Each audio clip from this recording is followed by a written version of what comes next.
ரித்தி வணக்கம். மாஞ்சோலை தேயிலை தோட்ட தொழிலாளர்களின் பிரச்சனையில் ஒரு முக்கிய திருப்பமாக இன்று மாஞ்சோலை எஸ்டேட் பகுதிகளில் அதை நிர்வகித்து வந்த பிபிடிசி தனியார் நிறுவனம் மாஞ்சோலை, மணிமுத்தாறு, ஊத்து எஸ்டேட்டுகள் மற்றும் தொழிற்சாலைகள் அடங்கிய சிங்கம்பட்டி குழுமத்தில் உள்ள பாம்பே பர்மா ட்ரேடிங் கார்ப்பரேஷன் நிறுவனத்தின் அனைத்து ஊழியர்களும் சென்னை உயர்நீதிமன்ற மதுரை கிளை பிறப்பித்த இடைக்கால உத்தரவின்படி தங்கள் குடியிருப்புகளை உடனடியாக காலி செய்ய வேண்டாம் எனவும், தற்போதைய நிலையை தொடரவும், சம்பந்தப்பட்ட எஸ்டேட்டில் இருந்து தொழிலாளர்களை கட்டாயமாக வெளியே அனுப்பக்கூடிய எந்த ஒரு நிலைமையும் தற்போது இல்லை எனவும் குறிப்பிட்டு நோட்டீஸ் ஒன்றை மாஞ்சோலை பகுதி முழுவதும், மாஞ்சோலை, காக்காச்சி, நாலுமுக்கு, ஊத்து பகுதிகளில் தற்பொழுது இன்று காலை அவர்களது அலுவலகத்தில் ஒட்டியுள்ளது. இதன் மூலம் அந்த தொழிலாளர்கள் இன்று சிறிது மன நிம்மதியை பெற்றுள்ளனர். இந்த வாரத்தின் தொடக்கத்தில் சென்னை உயர்நீதிமன்றத்தின் மதுரை கிளையில் மாஞ்சோலை தேயிலை தோட்ட தொழிலாளர்கள் நிலை குறித்த வழக்கு விசாரணைக்கு வந்தபோது மிக நீண்ட ஒரு விவாதம் அங்கு நடைபெற்றது. ரித்தி, அந்த வழக்கில் ஆஜரான பிபிடிசி நிர்வாகம் மற்றும் தமிழக அரசு பிரதிநிதிகளிடம் நீதிமன்றத்தின் நீதிபதிகள் கேட்கும் போது பிபிடிசி நிர்வாகம் 2028 குத்தகை காலம் முடிவதை ஒட்டி அங்கிருந்து தற்போது வெளியேறப் போகின்றனர். எனவே அவர்களுக்கும் இனிமேல் அந்த தேயிலை தோட்டத்திற்கும், அந்த தேயிலை தோட்ட அரசின் குத்தகையில் உள்ள தேயிலை தோட்டத்திற்கும் எந்தவித சம்பந்தமும் இல்லை.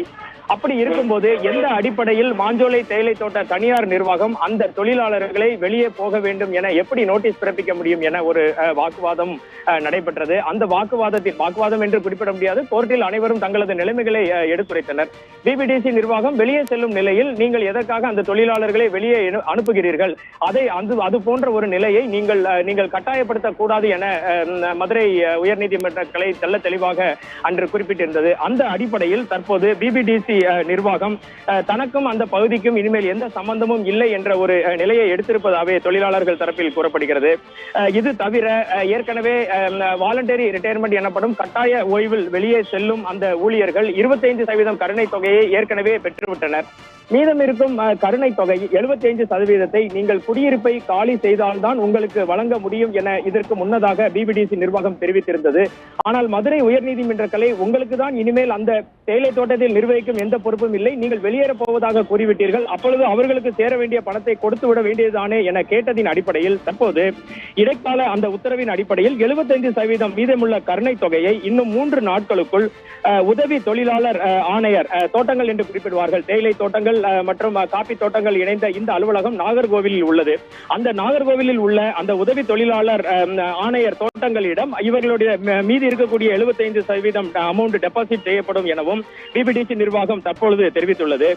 இந்த மாஞ்சோலை தோட்ட தொழிலாளர்கள் தங்கள் கோரிக்கையை அந்த உதவி ஆணையர் தொழிலாளர் தோட்டங்களிடம் சமர்ப்பித்து கருணை தொகையை பெற்றுக் கொள்ளலாம் எனவும் தெளிவாக தற்பொழுது பிபிடிசி நிர்வாகத்தால் தெரிவிக்கப்பட்டுவிட்டது.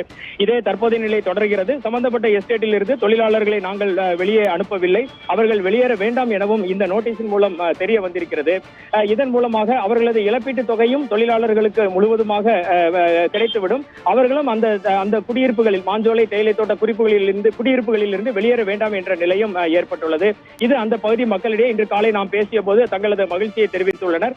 மீண்டும் இந்த வழக்கு விசாரணைக்கு வரும்போது அடுத்தடுத்ததாக உயர்நீதிமன்றம் என்ன விதமான அறிவுரையை வழங்கப் போகிறது என அனைவரும் ஆவலோடு காத்திருக்கின்றனர்.